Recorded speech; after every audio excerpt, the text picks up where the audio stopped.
The oldest recorded surname in Europe does not belong to a Roman senator or an English lord. It belongs to an Irish family, written into a document in the year 916, and that family still carries the name today. In 1100 years, no invasion, no famine, no act of parliament managed to take it from them. And they are not alone. 15 Irish surnames have been in continuous use for 1,000 years or more, surviving every attempt to suppress, translate, or erase them. One of them might be on your birth certificate, and the one at number 1 is the reason any of the others can be traced at all. Number 15. The most widespread Irish surname, after Murphy, belongs to at least 5 unrelated families who never shared a single ancestor, a single territory, or a single lord. They shared a word: Kelly. In Irish, O'Kelly, descendant of Call-Ach, meaning bright-headed or possibly troublesome, depending on which dictionary you trust. The main sept held territory in East Galway, where they were lords of Monya for centuries, but separate Kelly families ruled in Meath, in Wicklow, in Derry, in Lowes. The name survived because it was never one target. It was too many families in too many places for any single law or clearance to reach all of them at once. Ned Kelly, hanged in Melbourne in 1880, wore homemade armor into his last fight with the name still on his chest.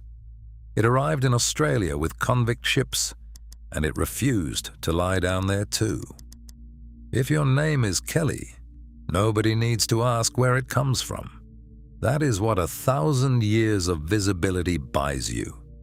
Before we go any further, if your surname is Irish, or if you have always wondered whether it might be, put it in the comments. We decode names on this channel every single week, and the ones that show up in the comments have a habit of becoming future videos. Drop the name and the county your family comes from if you know it. Now back to the list. Number 14. The name is Gallagher. This name was old when the Normans landed, and it belongs to a family whose job title became their identity. Gallagher, descendant of foreign help, which sounds like an insult until you understand what it meant. The Gallaghers were the hereditary marshals of the O'Donnell Lords of Tyrconnell, the military commanders who organized the army, and the name sealed them to that role for centuries. It never left Donegal. It barely even left northwest Ulster, and it is now the 14th most common surname in all of Ireland. Proof that a name does not need to travel to survive. It just needs to hold its ground. Number 13. Before this next name reached the White House, it spent 800 years in a river valley in County Clare. The family it belongs to shared a bloodline with the most famous King Ireland ever produced. Kennedy. O'Kennedy, descendant of the helmeted head. The Kennedys were Dalcassian, the same tribal group that produced Brian Boru, and their territory sat along the Lower Shannon in what is now North Tipperary and East Clare. When the Brehon law collapsed and the English land system replaced it, the Kennedys held on. When the Cromwellian confiscations came, they stayed. When the famine emptied Clare, Kennedys crossed the Atlantic and settled in Boston, where 4 generations later, the name was spoken at a presidential inauguration. And that Dalcassian bloodline, the Kennedys share. You will meet its most famous branch later in this countdown, and you already know his name. We take Irish names apart every week here. Subscribe and stay. Number 12. Daly. The next name belongs to a family whose profession was the only weapon Ireland had left after the swords were taken. O'Dawley, descendant of Dálach, meaning assembly. The O'Dorleys were hereditary poets, trained versifiers who served Gaelic lords across Munster, Connaught, and Ulster. The role was not decorative. A poet in Gaelic Ireland held legal standing, controlled the historical record, and could ruin a lord's reputation with a single verse. When the Gaelic order fell, the poets were the last part of it to go. They kept the language alive in hedgerows and back rooms for a century after the lords who employed them had lost everything. A name built on poetry outlasted names built on castles. Remember the poets. Another family of rememberers is coming at the end of this list, and the two trades were never far apart. Number 11. In a country of loud histories, this family survived by keeping something safe rather than keeping something loud. The name is Nolan. Oh no, a Lorne, descendant of the noble one. The Nolans held territory in County Carlow in Leinster, and the Annals record them as minor lords with a long presence in the region. The name never attached to a great battle or a famous rebellion. It attached to a family that stayed put, held its name, and passed it forward. In 1,000 years of upheaval, that kind of quiet persistence is its own form of resistance. Number 10. Two separate families in two different provinces carried this name for centuries without ever meeting. Between them, they covered most of the island. Brennan. O'Brien, descendant of Braenorn, meaning moisture or sorrow. One sept held land in Kilkenny, in the heart of Leinster. Another was rooted in Roscommon, in Connaught. Both appear in the Annals. Both survived the plantation and the penal laws. And because the two Brennan families had no shared ancestry, the name's survival was not a single thread that could be cut. It was two threads, in two places, each reinforcing the other by accident. The next name belonged to kings, long before any English parliament sat in Dublin. Number 9. Flanagan. O'Flanagan, descendant of the Ruddy One. The O'Flanagans were kings of Teffia, a territory in what is now Westmeath, and they held that status from the early medieval period into the Norman centuries. The kingdom is gone. The map does not show Teffia any longer, but the name Flanagan is still thick in the Irish Midlands, in the exact place the family ruled 1,000 years ago. The title died, the border died, the name did not. Flanagan is still answering the roll call in the place where the kingdom used to stand. Number 8.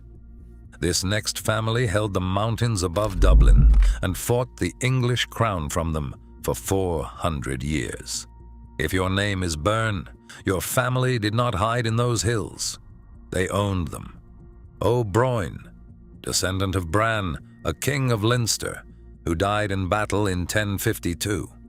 The Byrnes retreated into the Wicklow Mountains after the Norman conquest of Leinster and turned those mountains into a fortress that Dublin could see but could not take. In the 1590s, Fiach MacHugh O'Byrne ran a guerrilla war against Elizabeth's army from a stronghold at Ballinacor, so effective that the Crown built a military road through the Wicklow Gap specifically to reach him. They killed him in 1597. The family was still there the next morning. And for anyone who watched our Viking blood video, yes, Byrne and Byrne are different families with different origins. One vowel, two bloodlines. Check the spelling. Number 7. This next name fools everyone who sees it because it looks like it sailed in with the Normans. It did not. It is the oldest disguise on this entire list. The name is Fitzpatrick. The Fitz prefix is Norman French. Fils, meaning son. Fitzgerald, Fitzmaurice, Fitzgibbon, all Norman. Every single one, except Fitzpatrick. In Irish, the name is MacGilla Fádrig, son of the devotee of St. Patrick. The family were the kings of Ossory, and their territory sat in what is now County Lowis. In 1537, under Henry VIII's surrender and re-grant policy, the chief of the MacGilla Fádrig was required to take an English-style surname. The crown dressed the name in Norman clothing and called it Fitzpatrick. The family wore the costume and kept the blood. Edward MacLysaght called it the only Fitz name of Gaelic Irish origin. It looks like a conquest. It is a survival. Number 6. The next family built a chapel that still stands on the holiest rock in Ireland, and their name is older than the building. McCarthy, McCarthy, son of Carhack, meaning loving. The McCarthys were the kings of Desmond, the great Munster dynasty that rivaled the O'Briens for control of the south.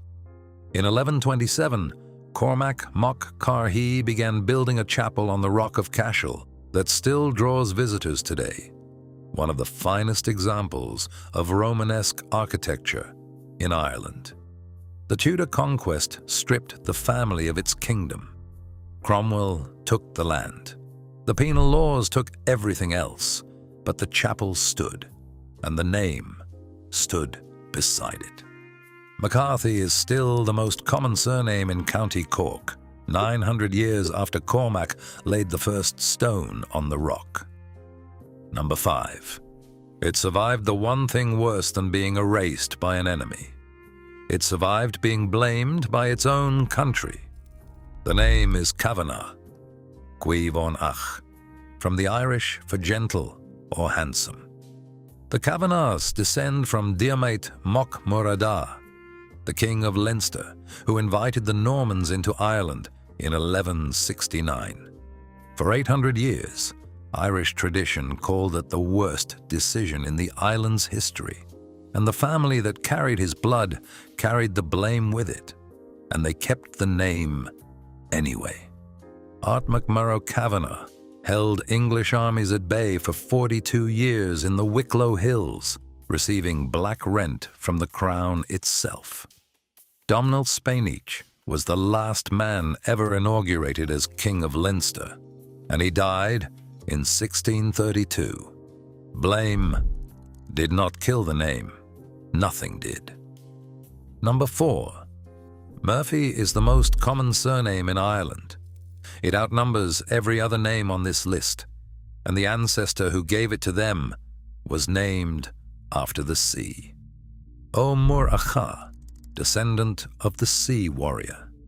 The Wexford Murphys descended from the Ken-Shay Lee, a royal dynasty of South Leinster, and separate septs grew in Cork, Kerry, and Armagh. In 1798, Father John Murphy of Boolavogue, a parish priest with no military training, led a rebel army against the British in Wexford. He was hanged in Tullow. His name is still in a ballad. The most common Irish surname survived because it was everywhere at once, in too many counties and too many families for any one clearance, plantation, or famine to reach all of it. Volume is its own kind of armor. Number 3. O'Brien. The first family to carry this name took it from the most famous king in Irish history, and they held the kingdom he built for 5 centuries after his death. O'Brien, descendant of Brian. Brian Boru, High King of Ireland, killed at Clontarf in 1014. His descendants ruled the kingdom of Thomond until the 1540s, when the chief surrendered the Gaelic title and accepted an English earldom. But the wider family never stopped using the name. O'Brien outlasted the kingdom it was named for. It outlasted the earldom it was given.